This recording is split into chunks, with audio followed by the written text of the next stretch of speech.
Hello everybody, Starving Martian here, host of Martian Peace Theater, and today we are continuing our look at the original 55 card set from 1962, beginning here with card number 28, Helpless Victim. The invasion of the giant insects is well underway, and this poor gentleman is not having a good day of it. Neither are our friends on card number 29, Death in the Shelter.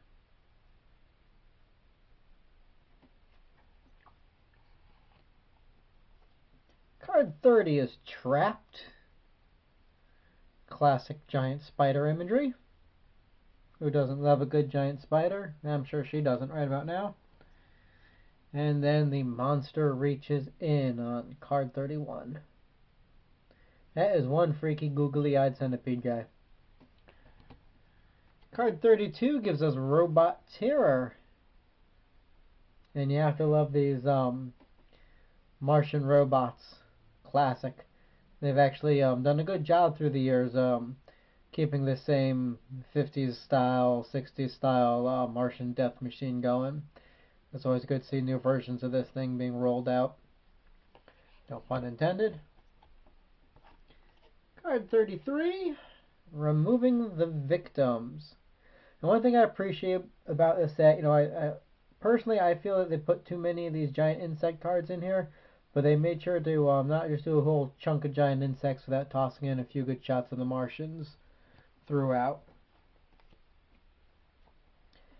Next up is Terror in the Railroad.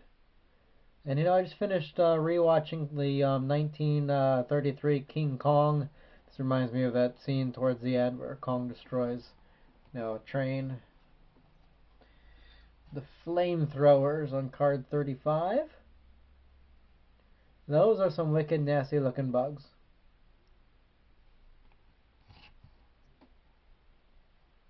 The classic card number 36. Destroying a Dog. Mars hates dogs. I don't know why this should be, but it clearly is. We will see more than one dog get their comeuppance through the years. If you're an animal lover, you may not enjoy these card sets. Alright, Creeping Menace on card 37. And then Victims of the Bug. Seen a lot of victims of various bugs. Here's some more. Army of Giant Insects, card 39.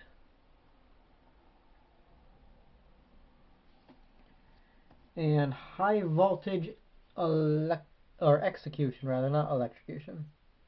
High Voltage Execution. So Mantis should have been praying for some insulation. Funny detail on this card. This little guy down here dropping off that tower. How did he get up there? What was he doing up there? I don't know. Horror in Paris.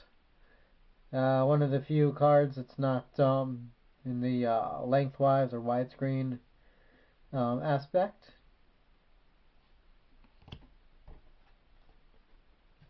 And Hairy Fiend, card 42. That is one red, whatever that is. I think it's another spider.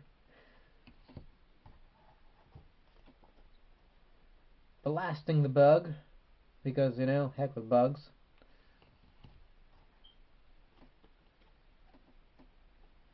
Battle in the Air, card 44.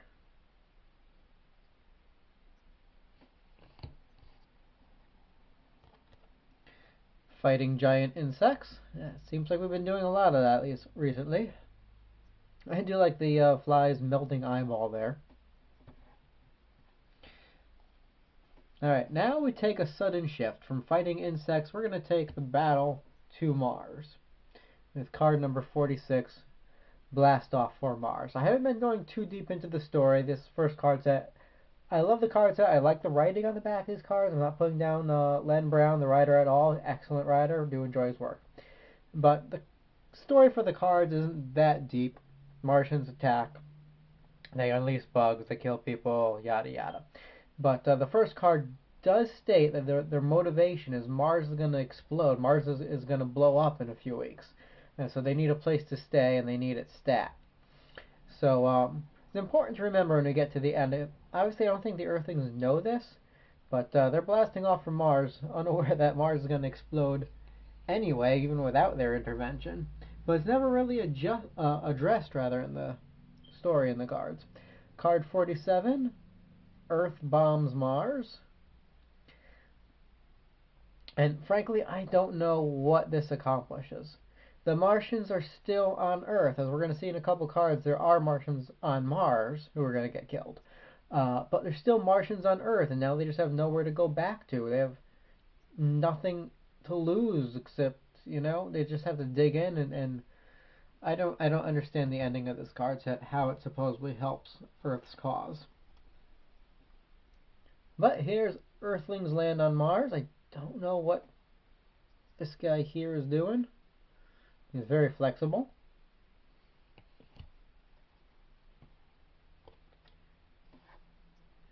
Card 49, the Earthmen charge. I love the little war helmets on underneath their glass domes. I don't know what that's going to accomplish. Card 50 is smashing the enemy. The Martian's little dagger there is red. I don't know if it's the blade is supposed to be red or if it's like, got human blood all over it. But that is one dead Martian. Actually, two dead Martians right over there. This card here, card 50, I showed it off in the last part, but the back of these cards is from the Heritage reprint set. This is what the back of the original cards looked like. Just plain brown kind of newsprint. I have two copies of card 50. There's this one, and then there's one from an earlier reprint set. This is from the Mars Attacks archives, and it's got a flashier kind of green printing here, with a little bit of a hologram going on the picture on the bottom. But the interesting thing about this card, I don't know how well you can see it, up in the corner here, it's actually autographed by Len Brown, the writer of the backs of the cards. This is actually an autographed card, so that's pretty cool. Next up is Crushing the Martians. He's having a bad day.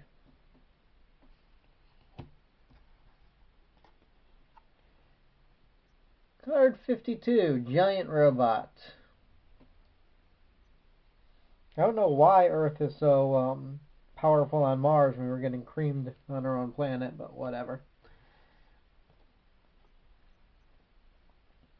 Martian City in Ruins, card 53. That kind of looks like the Twin Towers. It's pretty creepy.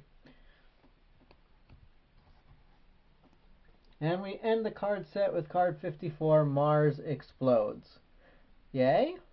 Again, I don't know what that was supposed to accomplish. Martians and giant bugs are still on Earth. Now, they made a sequel series just this past year called Mars Attacks the Revenge that sort of kind of covers some of that, but not really.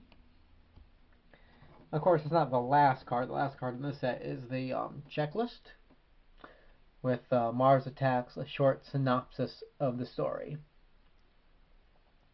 Planning to conquer the Earth, Mars sends flying saucers through space carrying deadly weapons.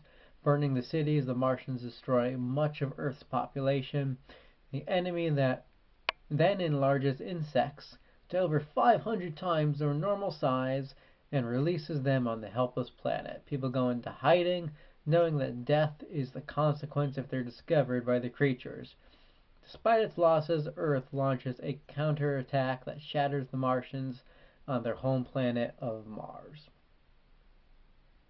And that was the first card set, Mars Attacks, 1962.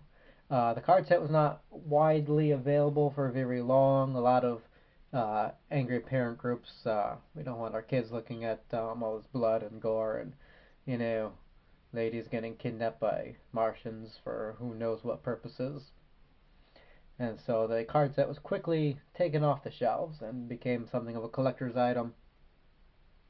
Fortunately, today it's easy to get yourself a set of these cards. Like I said, they've been reprinted numerous times, and if you like Mars Attacks in any way, shape, or form, if you only know it through the comics or the movies or whatever, you owe it to yourself to find yourself a set of Mars Attacks cards. They've been reprinted Mars Attacks Archives in '94. They were reprinted much more recently. 2012's Mars Attacks Heritage Collection is what I've been showing off, and it's pretty easy to find online, pretty cheap. So go ahead and get yourself a pack of Mars Attacks or a set of Mars Attacks, and catch up with you later. Now, if you feel like it, you can look in. Just click on my name, Starvin Martian, and you'll find I have a few playlists. Mars Attacks, the trading cards. You'll see part 1 of these if you missed that. You'll also see I've already done the Mars Attacks cards based off of the Tim Burton movie. So those are available if you're interested to look at that. Some other stuff, comics, merchandise, and some just random who-whats. But we'll be back before too long. We'll be looking at Mars Attacks Archives, the unpublished 11 from that set. So until then, everybody, have a good one and keep watching the skies.